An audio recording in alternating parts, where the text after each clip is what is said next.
이 세상에는 이미 어떤 감사의 중요성과 감사의 능력, 그러니까 사람이 감사할 때 사람들에게 어떤 일들이 일어나는가에 대한 이야기들이 세상 가운데 참 많이 퍼져 있습니다.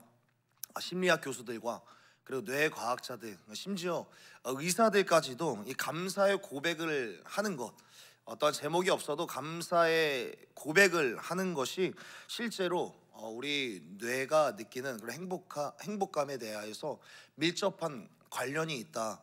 그리고 우리의 즐거움과 기쁨을 나타내는 그런 호르몬들이 분비되는 것을 이미 관찰했다라고 이야기를 합니다. 마이애미 대학교의 심리학 교수였던 맥글로우라고 하는 이 교수가 고통스러운 상황에도 불구하고 감사의 제목을 발견하고, 이런 감사의 제목을 발견했을 뿐만 아니라 말로 표현할 때 사람의 뇌는 어느 정도의 기쁨을 느끼게 되냐면 역전을 경험하는 스포츠 선수와 비슷한 상태로 전환이 된다라고 이야기를 합니다.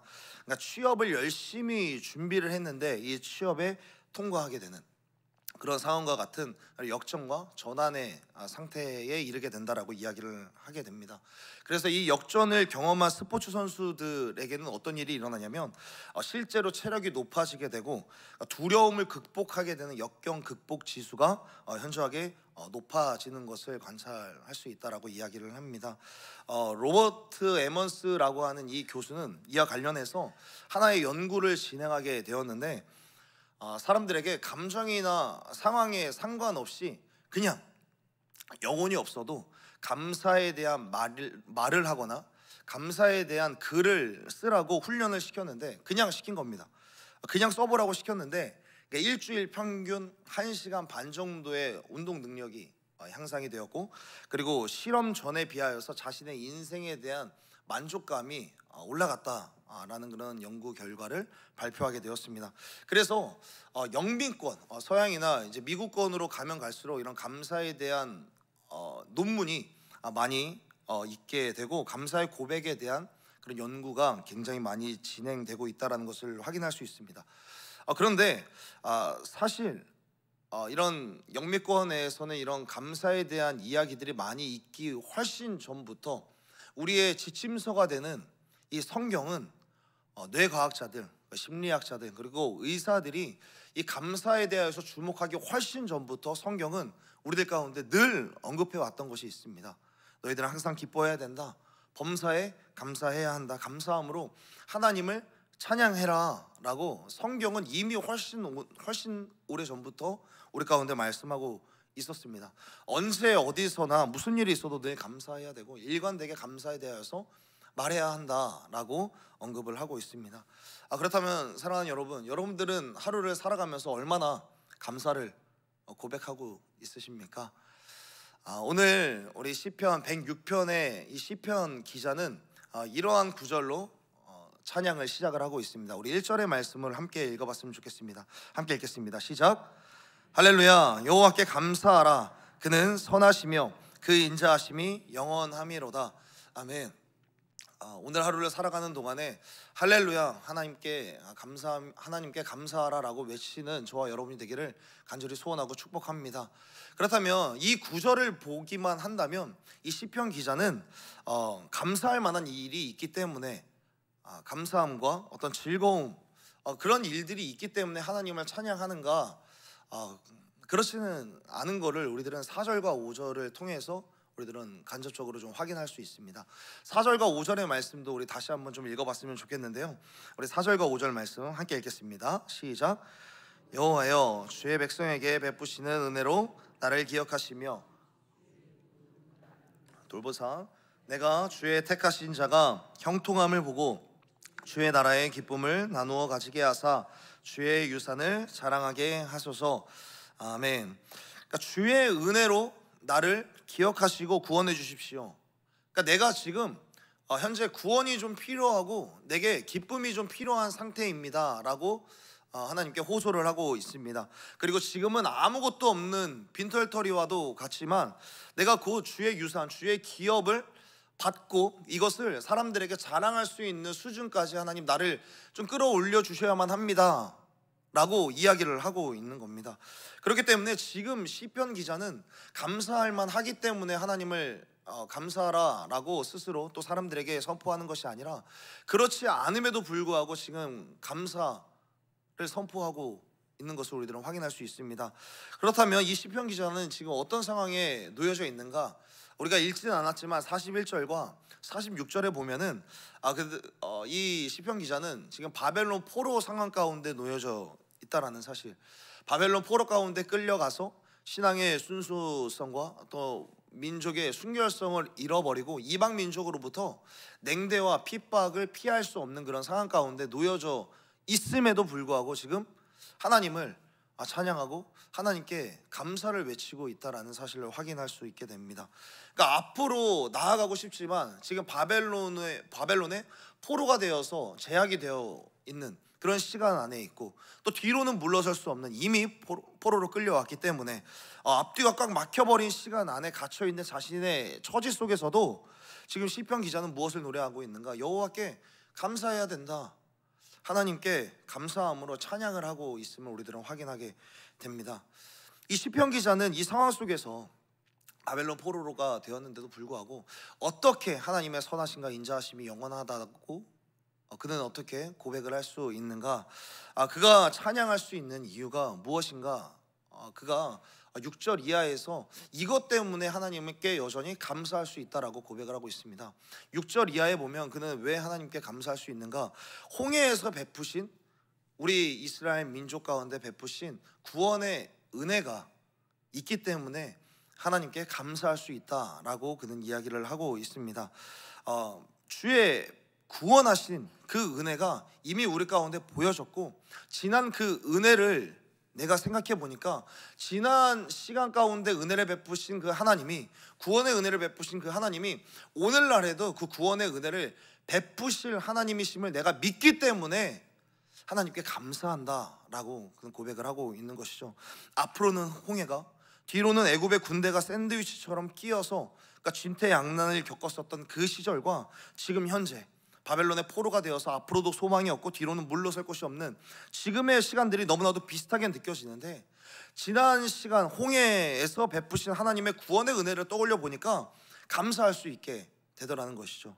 시인은 지금 홍해 가운데서 베풀어 주신 그 구원의 은혜에 대해서 간략하게 이야기를 하는데, 사실 지난 그 시간도 그렇게 간단하거나 가벼운 시간은 아니었습니다. 그 홍해의 시간은 어떤 시간이었냐면 이스라엘 모든 민족이 몰살당할 수 있었던 그런 시간이었습니다. 7절에서 그가 이야기를 하기로 이스라엘 지난 우리의 조상들이 홍해에서 거역했다라고 이야기를 하고 있습니다.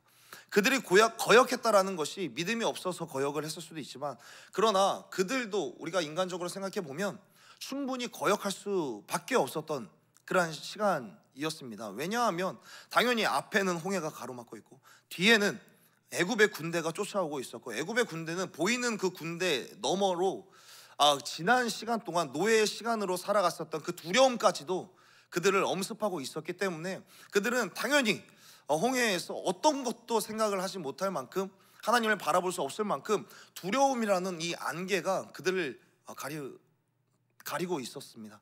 그래서 하나님께서는 모세를 통하여서 이스라엘 가운데 말씀하신 것이 무엇이냐면, 너희들은 두려워하지 마라 라고 말씀하고 있습니다.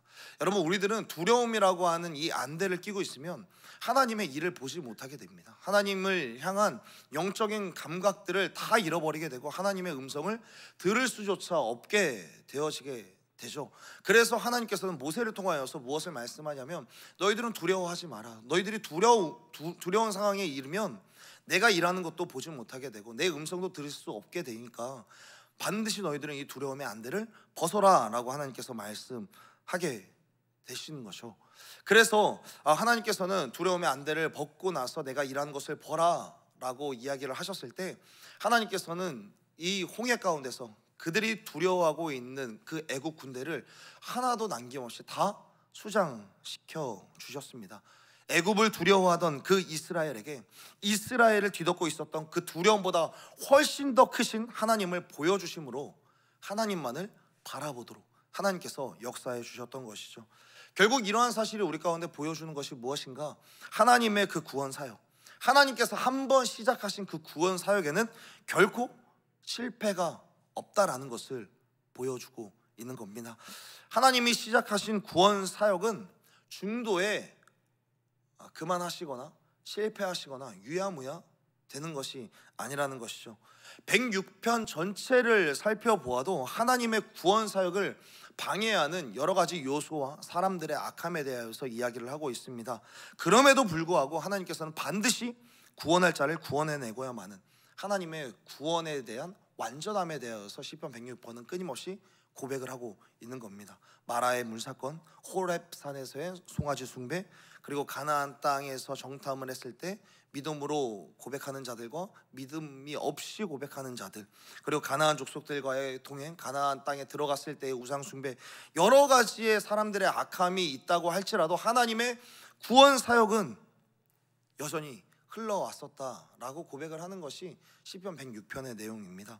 하나님께서는 하나님 자신이 시작하신 그 구원의 사역을 완성하실 만큼 충분한 능력과 충분한 의지가 있기 때문에, 그리고 지금 그 구원이 지금 바벨론의 포로 상황 가운데 끌려가 있는 자신들에게 끊임없이 흘러가고 있다라는 것을 믿기 때문에 시편 기자는 내가 감사할 수 있다라고 이야기를 하고 있는 것이죠.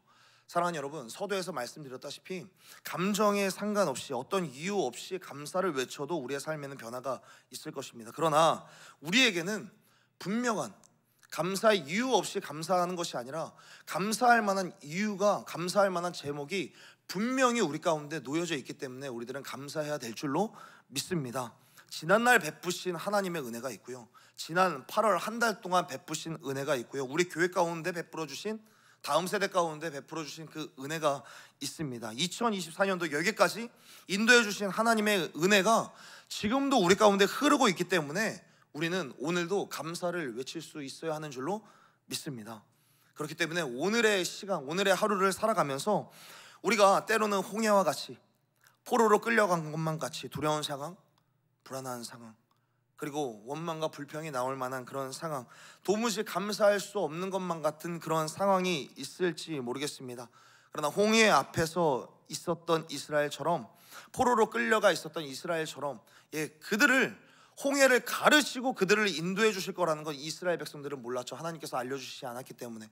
그렇기 때문에 이스라엘 백성들처럼 우리가 답답함을 느낄 수 있을지도 모르겠습니다. 그럼에도 불구하고 과거에 베풀어 주신 은혜가 있기 때문에, 과거에 우리들 가운데 베풀어 주신 은혜가 우리들의 기억 속에 또렷하게 있지 않습니까? 죽을 것 같은 상황 속에서도 나를 살리신 주님의 은혜, 살 소망까지 다 끊어졌을 거라고 생각했었던 그 시간 가운데도 여전히 내가 너를 사랑한다라고 말씀하시면서 나를 건져 올리신 그 지나간 은혜, 그 은혜를 우리가 기억하면서, 그렇지, 그때 베풀어 주신 그 은혜의 하나님이 오늘 나에게 어떤 은혜를 베풀어 주실까, 그 하나님을 향해서 간절한 마음으로 기대하며 그 주님의 마음에 집중하면서 오늘 하루를 살아갈 수 있는 저와 여러분이 되기를 간절히 소원하고 축복합니다. 그래서 시편 103편 2절에서도 우리 가운데 무엇을 말씀하시는가? 내 영혼아 여호와를 송축하며 그의 모든 은택을 잊지 말지어다 라고 선포를 하고 있습니다. 은혜를 잊지 말고 감사함으로 여호와를 송축하라 라고 선포하고 있습니다. 그렇기 때문에 사랑하는 성도 여러분, 오늘을 살면서 지나간 은혜, 지난 시간 가운데 나에게 베풀어 주신 그 은혜, 물론 지나간 은혜로 오늘 하루를 살아가는 것은 아닙니다. 오늘은 오늘의 은혜가 있기 때문에 오늘의 은혜로 오늘을 살아가야 합니다. 그런데 오늘의 은혜를 기대할 수 있는 이유는 무엇인가? 지난 시간 가운데 베풀어 주신 은혜가 있기 때문에 그 하나님이 오늘도 나에게 은혜를 주실 하나님이라는 사실을 믿고 하나님께 감사함을 선포할 수 있어야 하는 것입니다.